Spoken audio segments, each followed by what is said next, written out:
everyone? We are back with another Ramp Careers Daily Update. I am here with both co-founders today, Mitch and Manoj. Fellas, how are ya? Doing well, Danny. Greetings from Phoenix, Arizona. Nice. Doing good, Danny. How's the new house? This house is great. We're down here in sunny LA. A lot of space. My son loves zipping around in his little car that we got him. He put his legs in. He just runs up and down the floors. It's a lot of fun. That's nice. We'll get Manoj one of those for his birthday next year. I think he'd like it too.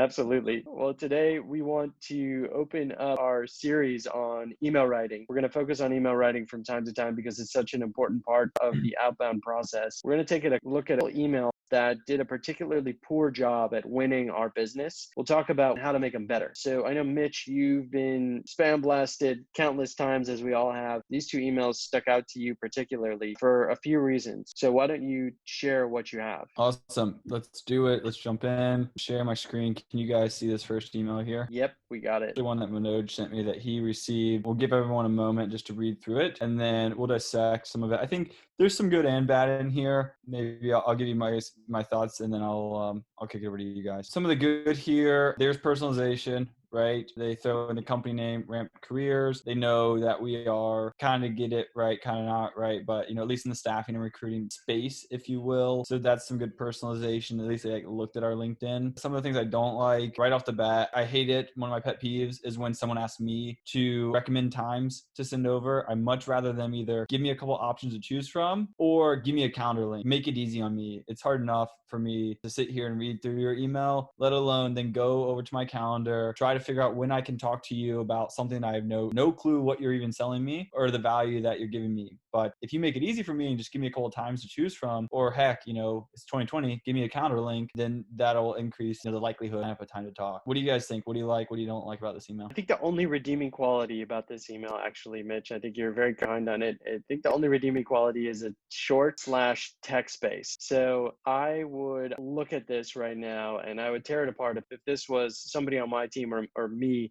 writing this to someone else for the following reasons. One, they don't do a great job of personalizing. So I was wondering what strategies you are using to increase conversions at Ramp Careers. Like what does that mean? What does increase conversions and what does that even mean for our business? They clearly didn't do all that much to look at what we're doing. Well, the other thing is if they're emailing you or Manoj or even me, they didn't do a good job of looking at our titles because we all carry the title co-founder and they could reasonably assume that if you're a co-founder, you're probably the right person to speak to about some high-level decisions. And then, like you said, the call to action at the end is very, very weak. So if it makes sense to talk, let me know what your calendar looks like. That's super weak. And then, but if not, who do you recommend I talk to? There's a few grammatical things. It ends with verbs. I don't like that. And then there's kind of two calls to action. So when there's two calls to action, the reader doesn't know which one to choose from and generally just ignores or marks as spam. My immediate take is the challenge with this particular email is today's world. If you're a company that's offering marketing tech or marketing advisory services, you have to come off a little more thoughtful and a little more polished. Any website that has any traffic, of course, will want to improve conversion. What I am missing here is I don't know what their customized website and marketing solution is. I have seen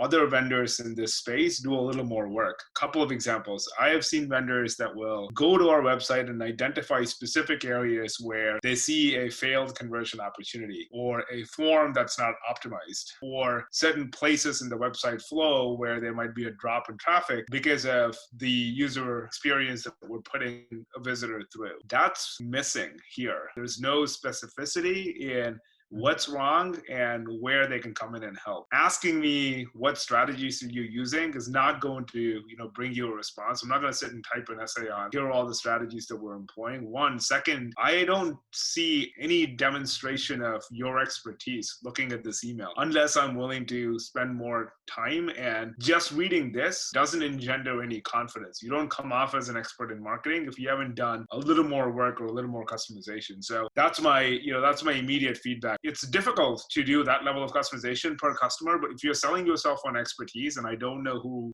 this particular company is without naming names, at a minimum, I'd expect something like do an audit or at least offer an audit, right? I might be willing to bite if I said, we've done a free audit, wanted to share the results of the report with you, identify 10 areas where we're seeing a conversion opportunity that you're not monetizing. Can we talk about it? I would be a lot more open for taking that call than this, right? So I think it's just simply a function of the space that they're operating in. And again, comes back to thoughtful customization. Yeah. We've probably microed this one to death, but I do want to know how you would both fix this email if it were you sending it. Like, what are a few things you could do to just ratchet up the effectiveness, what they're sending out? I'll piggyback off of a couple of Manoj's points here. Actually, first of all, the pros, I'd keep the general structure, spacing, and length of this email. It was easy to read, and I read it because it popped up on my phone, or actually, Manoj sent it to me, but I read it when Manoj sent it to me because it was easy to digest, right? What I would change is, to Manoj's point, like this first sentence, I think this is a throwaway sentence, right? I was wondering what strategies you're using, right? He doesn't even ask me a question, actually. He leaves it as a comment, like a hypothetical, which is he's gaining nothing there. I ditched that sentence altogether. I think it's okay to stay high level with implementing our customized website online marketing solution. Maybe it's a little too vague, a little too high level, but you could just simply add bullet point or add a next sentence on what's the magic sauce, like what's the secret here, how are you doing it? Just tease it out a little bit more. I don't think it's great, but I think you could improve that by teasing that out a little bit more, like through X, Y, and Z. How are you going to do this? Give me something more that shows me you're credible and that shows me that it's worth my time here. And then call to action. I would ditch this last call to action, right? You only want one call to action. And I would just throw a calendar link in here, or at least recommend some times to talk. I like all of those suggestions. I agree with Mitch. I think that's good feedback. Definitely replace the first sentence with, something of value. I want to read something of value, the very first sentence. So anything along the lines of, we've done this for 10 other businesses and I've identified 3 places where there's some conversion issues on your website, right? That could be sentence 1. Sentence 2, it's fine. I mean, it doesn't look terrible because now I know that you built some credibility. You've done some work and you pointed out 3 places where things are wrong, and then definitely putting a calendar link is the best way to go because I can click it, pick some time that works for my schedule and save that email back and forth. I like those suggestions. The only other thing I'll say is I would like them to do an exercise, and I recommend this to nearly everybody who's writing sales emailing. I'd like them to do one exercise, and that's read this email out loud and determine if it sounds like a human emailing another human or if it sounds like a robot salesperson emailing a human. Because if you read this out loud, it would sound something like this. Hey Manoj, I was wondering what strategies are you using to increase conversions at Ramp Careers? Implementing our customized website and online marketing solution to boost leads and conversions is something we help staffing and recruiting practices with all the time.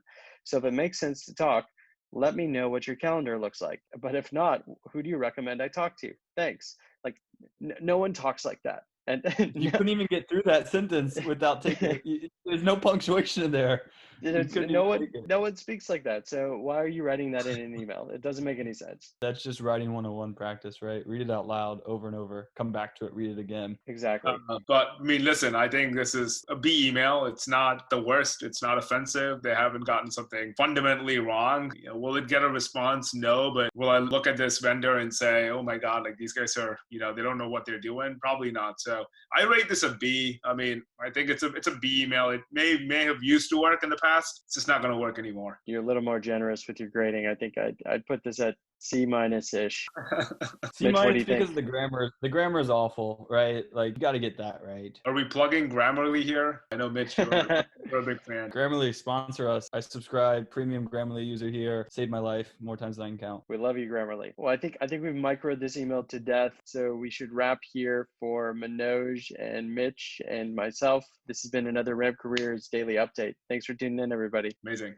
Thank you. Bye-bye.